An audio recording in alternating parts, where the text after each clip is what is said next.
Antes de empezar a hablar de la mente inconsciente y cómo la mente inconsciente porque es la mente inconsciente la que nos enferma, no crean que uno dice un día, mañana voy a amanecer con gripa y amanecemos enfermos, no. Realmente es un proceso inconsciente. Y para hablar de esa mente inconsciente, quiero enseñarles cómo funciona. Aquí adentro, en nuestro cerebro, hay una estructura que se llama la amígdala del cerebro. Es como la amígdala de la garganta, pero no queda en la garganta, queda en el cerebro. Y a esa amígdala del cerebro le llamamos el cerebro emocional, porque gobierna todas nuestras emociones. Y también le han llamado el botón de pánico, porque la amígdala del cerebro tiene la capacidad de tomar el control de mi vida en los momentos de ira o miedo. Cuando yo tengo una ira intensa o un miedo intenso, la amígdala toma el control y por eso ustedes han escuchado hablar de eso que llaman la ira e intenso dolor. ¿Qué significa? Que en ese momento quien estaba gobernando mi vida era la amígdala. Empezamos a actuar de manera inconsciente. Pero esa amígdala que gobierna mis emociones como la ira o el miedo, también gobierna emociones positivas como el placer. El problema con el placer es que es la culpable de las adicciones. Porque acuérdense que todo estamos hablando de la mente inconsciente, la amígdala es emoción, y entonces la amígdala inconscientemente le dice a la corteza cerebral, que es el 5% con el que nosotros ponemos, como ustedes me están poniendo cuidado, y con ese 5%, la amígdala le dice a ese 5%, corteza, fumémonos un cigarrillito. Y uno dice, ay, no, esa mente consciente dice, no, qué pereza fumar, eso me hace daño, yo ya he fumado mucho, eso queda uno oliendo maluco. Pero la amígdala le dice, o te fumas un cigarrillo o me pongo a temblar. Y aparece esa ansiedad de fumar. Y empieza uno a temblar y a buscar el cigarrillo en la basura. Empieza uno a buscar dónde encontrar una colilla de cigarrillo porque está loco por fumar. Y quien está gobernando mi vida en ese momento es la amígdala del cerebro. Emociones. Pero no solamente gobierna la ira, el miedo, el placer, también gobierna la emoción más grande de todas, que es el amor. Y uno le dice a la muchacha, no te conviene, ay, sí, pero es que yo estoy enamorada, sí, pero es que él te pega, ay, porque mi mamá me aporrea. Y empiezas a dejarte llevar por tus emociones. Cuando tú dejas que tu vida la gobiernen las emociones, quien realmente está gobernando tu vida es la amígdala. Entonces, empezamos a darnos cuenta que tenemos que empezar a hacer conciencia de cuáles son esas emociones que están gobernando mi vida. Ahora, volvemos a la psiconeuroinmunoendocrinología y nos enseña que nada, absolutamente nada de lo que pasa en mi cuerpo ocurre sin que mi mente haya dado una instrucción. Nada ocurre sin que mi mente haya dado una instrucción. Y aquí es donde yo quiero que empecemos a tratar el tema. Porque cómo la mente da instrucciones al cuerpo. ¿Qué significa eso? Que sea la mente quien dé las instrucciones. Para que me lo entiendan, nuestra mente y nuestro cuerpo están conectados a través de sustancias químicas. Son sustancias que nuestro cuerpo es bioquímica y se comunica con el cuerpo, nuestra mente, a través de sustancias químicas. Ahora imagínense que dentro de mi cerebro hay dos dispensadores de sustancias químicas. Un dispensador de sustancias positivas y un dispensador de sustancias negativas. El dispensador es como un refresco, una gaseosa. Y ustedes van al cine y piden un refresco y le dan un vaso y usted escoge qué vaso se va a tomar. En el cerebro pasa igual. Usted tiene la potestad, la libertad, la autoridad de escoger qué refresco se va a tomar, qué dispensador va a liberar, si el de sustancias positivas o de sustancias negativas. Las sustancias positivas nos llenan de energía, vitalidad, alegría, felicidad, entusiasmo. Las sustancias negativas nos llenan de tristeza, nos achantan, nos deprimen, nos enferman, nos mandan a dormir, nos acuestan y finalmente nos enferman. ¿Cómo libera uno sustancias positivas? Con pensamientos positivos. Alegría, felicidad, entusiasmo, energía. ¿Cuáles son los pensamientos que liberamos, hacen liberar sustancias negativas? Los pensamientos negativos. Cada vez que nos quejamos, cada vez que nosotros estamos con pensamientos de pobreza, de carencia, de enfermedad, cada día estoy peor, estamos haciendo que se liberen sustancias negativas. Pero no solamente los pensamientos negativos, aparecen la amígdala con sus emociones negativas. ¿Qué tipo de emociones hacen que liberemos sustancias negativas? Las emociones negativas como la rabia, el odio, el rencor, el resentimiento, la culpa, la vergüenza, el estrés, la tristeza, todas esas emociones negativas hacen que liberemos sustancias negativas.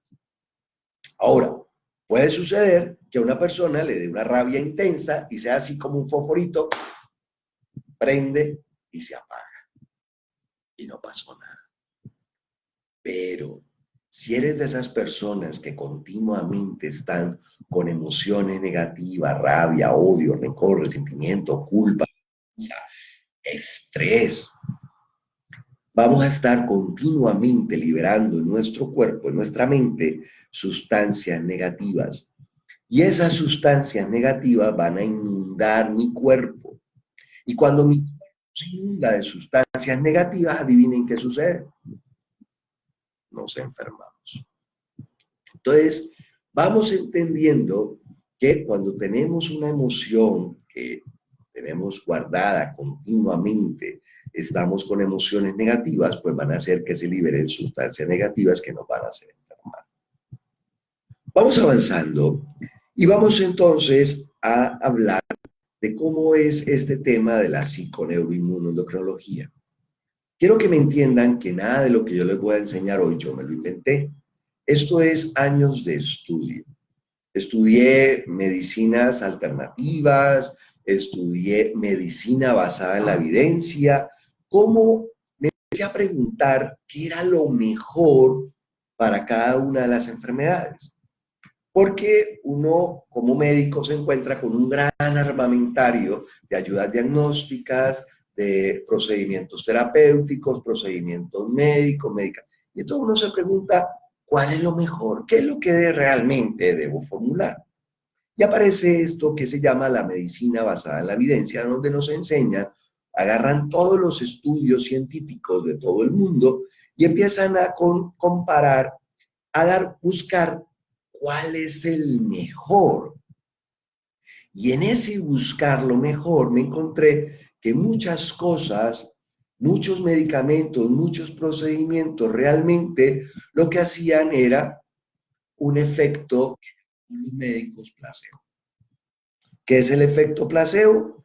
Que una sustancia inerte como la harina, el azúcar, te la entregan en una cápsula, te la entregan en un comprimido y te dicen, tómate esto, que esto es bendito, pues el 33%, miren bien, la tercera parte de las personas que se toman un placebo pensando que se van a curar, se curan. 33, la tercera parte. Y empezaron, y hoy en día, para que un laboratorio farmacéutico le dejen sacar un medicamento nuevo, deben comparar su efecto contra el placebo. Y si el efecto es igual que el placebo, es otro placebo y no lo dejan vender. Hoy en día han encontrado que hay medicamentos placebo en ese estudio que curan el 80% de las enfermedades. Pero como es un placebo, no lo dejan vender. ¿De qué quiero hablarte hoy? De cómo actúa ese placebo en nuestra mente para hacer que nuestra mente cure nuestro cuerpo. Y vamos a hablar entonces de la Universidad de Harvard. Yo les dije ya, nada de esto yo me lo inventé. Aparece un cardiólogo en la Universidad de Harvard, muy prestigiosa universidad, diciéndole a sus colegas cardiólogos, Herbert Benson, que todos los problemas de sus pacientes se debían a emociones fuertes. Y que él creía que el problema de que se subiera la presión, de los infartos, de las arritmias, eran las emociones fuertes. Y que él creía que el problema había que solucionarlo en la mente. Pero sus colegas, médicos muy prestigiosos, dijeron, no, eso de la mente no, nosotros somos científicos, nos gusta lo molecular. Así que no le pusieron mucha atención, pero él siguió buscando y se encontró que en el Tíbet había unos monjes que podían controlar su mente y hacer que bajara su presión, bajara la frecuencia cardíaca, bajara la temperatura. Y él pensó, si una persona por diseño de fábrica es capaz de hacerlo, quiere decir que cualquier persona puede hacerlo. Lo único que necesitamos es aprender. Y se fue al Tíbet a averiguar cómo era que se hacía. Y se trajo a la Universidad de Harvard todos esos aprendizajes del Tíbet y creó el Instituto de Medicina Mente-Cuerpo, diciendo que todo lo que pasa en mi cuerpo ocurre porque mi mente ha dado una instrucción. Todo lo que pasa en mi cuerpo ocurre porque mi mente ha dado una instrucción. ¿Cuáles son las instrucciones que estamos dando? Positivas, negativas. ¿Cuáles son las emociones que nos están enfermando? Pero estamos en el mes del cáncer. Y yo quiero hablarles hoy específicamente de por qué nos enfermamos de cáncer. Y vamos a hablar entonces de un médico oncólogo de Estados Unidos, el doctor Carl Simonton. Y voy a comenzar por darles un tip del tratamiento, antes de explicar qué pasa con el origen del cáncer. El doctor Carl Simonton escuchó que el doctor en la Universidad de Harvard estaban hablando de que todas las enfermedades provenían de la mente. Es más, la Organización Mundial de la Salud, no lo dice José Gerardo Albán, lo dice la Organización Mundial de la Salud, el 85% de todas las enfermedades tienen origen psicosomático. ¿Qué significa origen psicosomático? Que todo el origen de la enfermedad está en la mente. Y si el origen de la enfermedad está en la mente, ¿dónde lo tenemos que tratar? En la mente. ¿Pero dónde lo tratamos los médicos? En el cuerpo. Y mientras los médicos no tratemos el problema en la base, en el origen, en la raíz, solo vamos a tratar los síntomas. Y mientras solo tratemos síntomas, vamos a tener enfermedades crónicas. ¿Te quieres curar? Cáncer, lupus, artritis, asma. Y con neuroinmunoendocrinología nos enseña. Y aparece este médico oncólogo, Carl Simonton, diciéndole a sus pacientes que en la Universidad de Harvard andan diciendo que el origen del cáncer está en la mente. Y si el origen del cáncer está en la mente, ¿dónde se tiene que tratar? En la mente. Así que empezó a buscar, a decirle a sus pacientes, tratémoslos en la mente. ¿Y qué les dijo Carl Simonton? Vamos a imaginar, vamos a visualizar, vamos a crear en nuestra mente un nuevo ser completamente sano. Y nos vamos a imaginar que todos los días nos estamos sanando, 5 minutos, 3 veces al día. Vamos a sentarnos a imaginar que nos estamos sanando, creando un nuevo ser. Obviamente sirve para crear nuevos seres con más extrovertidos, más centradores, con menos miedos, más seguros, llenos de confianza, amor. Puedes construir el ser que quieras, solo necesitas imaginártelo. Pero Carl Simonton, buen oncólogo, buen médico, dijo, no, eso está muy fácil. Y decidió ponerle un poquito más de cosas chévere al caso y le empezó a decir a los pacientes que todos nosotros nos estamos rejuveneciendo todos los días. Todos los días rejuvenecemos. Y le dijo a sus pacientes que esas células nuevas que nos rejuvenecemos, un glóbulo rojo de esos sangre dura 120 días. Si tienes 100 años, a los 100 años igual te dura 120 días. ¿Qué significa? Que así tengas 100 años tienes que producir nuevecitos glóbulos rojos para estrenar. La piel se regenera cada 28 días, las células del estómago cada 5 días. Continuamente estamos reproduciendo nuevas células. Pero en ese reproducir células, en ese regenerar células, en ese producir nuevas células, empieza una a empezar a dividirse sin control y se empieza a multiplicar, a multiplicar, a multiplicar hasta que por fin forma un tumor. No tiene freno. Y cuando forma el tumor le llamamos cáncer. Pero resulta que el cuerpo es perfecto. Y tengan esto presente, el cuerpo es perfecto, la mente es perfecta. Y como el cuerpo y la mente son perfectas, entonces el cuerpo tiene control de calidad. Por diseño de fábrica hay un control de calidad. Y ese control de calidad son unas células de defensa, le llamamos leucocitos. ¿Ustedes se acuerdan? Leucocitos, y hay unos leucocitos específicos que van por la célula, por la sangre, buscando dónde hay células que se están reproduciendo sin control. Y esos leucocitos que van buscando donde hay células que se están reproduciendo sin control, ellos las detectan, las atacan, se las comen, las matan y desaparece el tumor. Esos leucocitos realmente, su nombre es linfocitos natural killer. ¿Qué dijo Carl Simonton?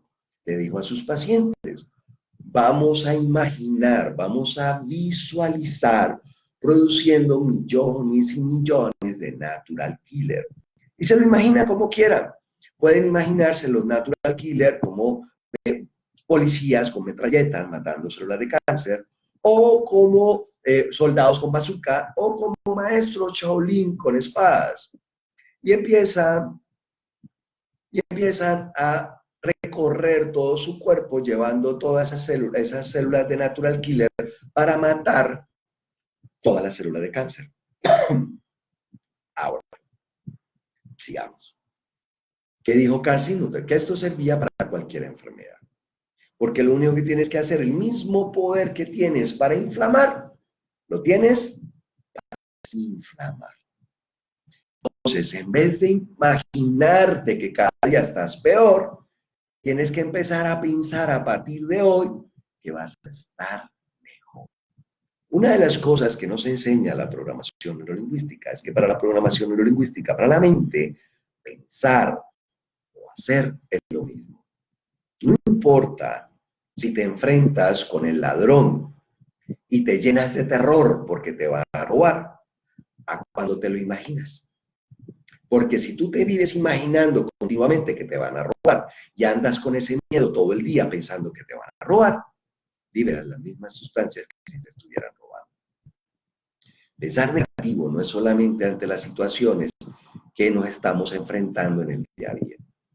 Es imaginar, tan solo imaginar que vamos a estar mal, que nos van a robar, que nos van a dejar, que me voy a enfermar, que me voy a empeorar. Y yo le digo a la gente, no puede ser. Si tú tienes el mismo poder de imaginarte lo peor o de construir lo mejor. Y si a partir de este momento empiezas a imaginar, visualizar, crear un nuevo futuro próspero, exitoso, maravilloso, alegre, feliz, completamente sano para un nuevo ser, ¿cómo va a ser tu futuro de aquí en adelante? Quiero que lo tengas presente. Porque a partir de ahora quiero que empieces a pensar en un nuevo ser completamente sano. Imagínate cómo sería llegar parándote de esa cama. ¿Cómo sería todo el mundo aterrado viéndote que cada día estás mejor, que cada día estás más lleno de energía, de vitalidad, que estás comiendo, que estás pensando que te puedes sanar? Porque ahora te voy a enseñar lo mejor de todo. Porque no hemos empezado. Vamos a hablar del doctor Gerd Hammer. Miremos el tiempo. ¿Vamos bien? Vamos a hablar del doctor Gerd Hammer. El doctor Hammer era un médico oncólogo alemán. Y este médico oncólogo un día le mataron un hijo en Italia, alemán. Le mataron un hijo en Italia. Y él se vino muy triste de Italia con la muerte de su hijo y el no haber podido meter preso al que lo mató. Pocos años después a Hammer le aparece un cáncer en el testículo. Dice, oiga, yo soy muy de malas, me matan a mi hijo y ahora tengo cáncer. Pero ese no fue el problema. El problema es que cuando a Hammer le matan a su hijo, no solo le da cáncer en el testículo a él, sino que cuando le están diagnosticando cáncer en el testículo a su esposa, le están diagnosticando cáncer de seno. Dios, no puede ser, esto no puede ser posible. Debe haber algo que los dos tengamos en común que haya hecho que a los dos nos dé cáncer a la vez. Se pone a investigar y no encuentra nada. Lo único que él tiene en común con su esposa es el dolor de la muerte de su hijo. Entonces él piensa, ole, ¿será verdad entonces lo que están diciendo en Harvard? Que el problema es emocional y que el cuerpo es perfecto y que lo que está apareciendo en mi cuerpo como una respuesta fisiológica, sensata, adecuada, normal, ante un dolor emocional, lo que está haciendo es desviando toda esa tensión de ese dolor que me está matando y lo está llevando a poner toda la tensión en el cuerpo. Si eso es verdad, el cáncer es bueno. Y se fue a observar, se fue a mirar en sus historiales médicos, acuérdense que él era oncólogo, y se fue a buscar cómo, qué había antes de en sus pacientes con cáncer, y encontró que todos, óigame bien, el 100% todos tenían un antecedente emocional previo que había hecho que apareciera ese cáncer. Y a partir de ahí le empezó a decir a todo el mundo, el cáncer es bueno. Y lo echaron del trabajo. Imagínense en Alemania, donde están todos los laboratorios farmacéuticos que hacen medicamentos oncológicos, y él diciéndole a sus pacientes, usted está bien, de eso no se va a morir, tranquilo, no se preocupe. Obviamente le empezaron a hacer la guerra y empezó todos los colegas a preguntarle, Hammer, ¿por qué dices eso? Si el cáncer es bueno, ¿por qué se muere la gente? Y él dijo, porque cuando a ti te dicen que tienes cáncer, eso es otro choque emocional. Y ese nuevo choque emocional hace que te aparezca un nuevo cáncer. Y a ese nuevo cáncer le llamamos metástasis. Todos los colegas le llamaron y le dijeron, no, Hammer, pero si el cáncer es bueno, porque la gente se muere? Si el cáncer es bueno, la metástasis también. Y él les dijo, vea, porque resulta que la gente se muere de programación mental. ¿Cómo de programación mental? Para que una célula de cáncer se convierta en un tumor deben pasar años, años. No hay nadie que se acueste un día sano y al otro día amanezca invadido de cáncer. Eso es un proceso. Por eso ustedes, chicas, les toman una citología cada año para detectar cáncer en el cuello, o la mamografía cada año, o la colonoscopia cada año. Uno no se hace exámenes cada 8 días para ver si ya le apareció cáncer, no. Eso tenemos tiempo y gracias a ese tiempo uno puede detectar una célula que se esté reproduciendo sin control, la quema, la trata y desaparece el problema. Que digo, Hammer, ¿cómo puede ser posible que a mí me llegue un paciente con cáncer con cáncer en el cáncer, metástasis en la metástasis, invadido de cáncer, que yo sé que para que haya llegado a ese estadio tienen que haber pasado años, años? Y cuando llega a mi consulta yo le digo, te quedan 3 meses de vida. ¿Y saben qué es lo peor? Que 2 meses, 29 días después, el tipo se muere. Y toda la familia dice, qué bueno ese médico, acertado ese doctor. Y lo que hizo fue programarlo. Y realmente nos programan los médicos cuando nos dicen, eso no tiene cura, eso usted se va a morir de eso, usted le quedan 3 meses 6 meses de vida máximo. No sé de dónde sacaron una cifra de esas. Hoy quiero hablarles de que Hammer nos contó que realmente después de muchos estudios, esto ha sido corroborado por universidades en todo el mundo, que nos enseñan que realmente el cáncer es bueno. Y que lo que la gente realmente lo mata no es el cáncer, es el miedo a morir de cáncer. Tanto miedo nos da que la gente dice no le vayan a contar. ¿Por qué? Porque le tenemos pánico al cáncer. Y cuando a ti te dicen que tienes cáncer inmediatamente empiezas a liberar sustancias negativas allá arriba en tu cerebro, con la amígdala, empiezas a mandar la instrucción para que tu cuerpo se llene de sustancias negativas pensando que te vas a morir, y cuando tú estás pensando que te vas a morir, te mueres. De cualquier cosa, menos del cáncer. Por eso hoy quiero invitarlos a pensar de una forma diferente. Y para eso les voy a hablar de cómo se forma el cáncer, para qué aparece el cáncer. Y mejor aún, cómo saber que realmente el cáncer no es lo que te mata. La gente se muere de cualquier otra cosa, de bronconeumonía, se deprimió, no volvió a comer, se puso esquelético, le dio una infección urinaria, le dio un infarto, y se muere de cualquier otra cosa, menos del cáncer. Vamos a hablar un poquito de por qué aparece el cáncer. Le dije, es una respuesta fisiológica, sensata, adecuada, normal. Y vamos a hablar de esa respuesta fisiológica adecuada, normal. ¿Por qué aparece el cáncer? Vamos a hablar del cáncer de seno. Cáncer de seno.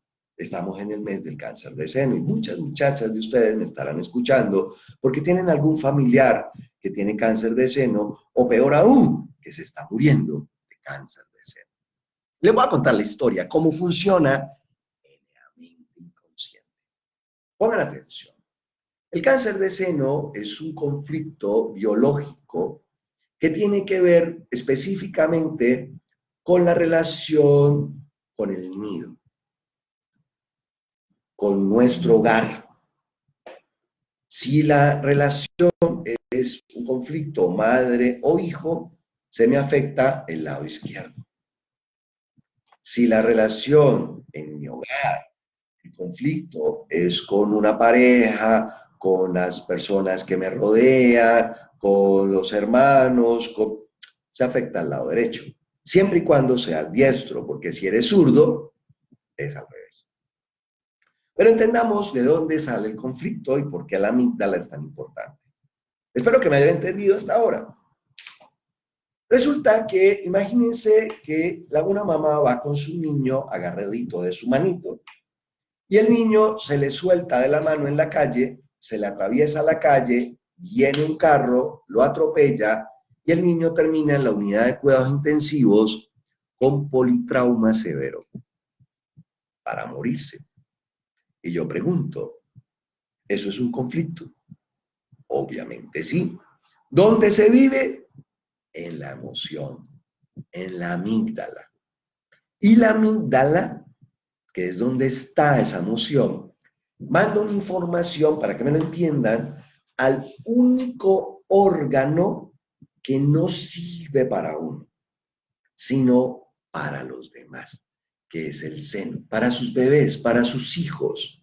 Y entonces manda la instrucción diciendo, mi niño me necesita.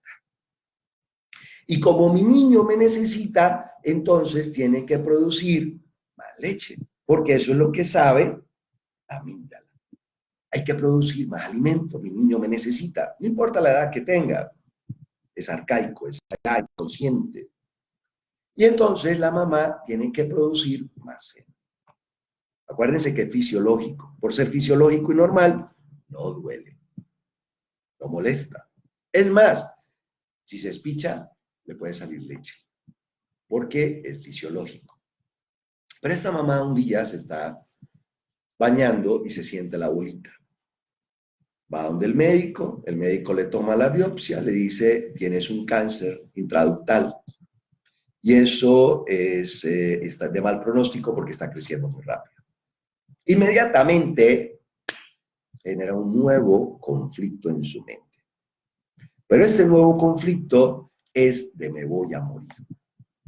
Y claro, la amígdala dice, no nos podemos morir, mi hijo me necesita, mi familia me necesita, y entonces yo tengo que sobrevivir, necesito respirar, tomar oxígeno. Y para eso mando una información para que se cree más pulmón. E inmediatamente empieza a producir más pulmón. Fisiológico, no duele. no da tos, no molesta. Le hacen las radiografías, le hacen los exámenes de extensión y dicen, tienes metástasis en el seno, en el pulmón. Ya tiene cáncer en el seno, metástasis en el pulmón. Y ella dice, Dios mío, nos vamos a morir. Pero no solamente vamos a morir yo, se va a morir mi familia, porque ¿de qué vamos a vivir? ¿De qué van a vivir? Nos vamos a morir de hambre. Y entonces, otra vez la amígdala tiene un nuevo conflicto, pero este conflicto es, nos vamos a morir de hambre.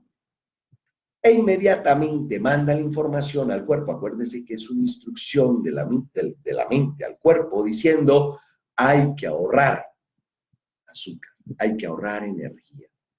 Y el órgano donde se ahorra la energía es en el hígado. Y entonces el hígado empieza a crecer. Y empezamos a hablar de metástasis en el hígado. Pero no duele.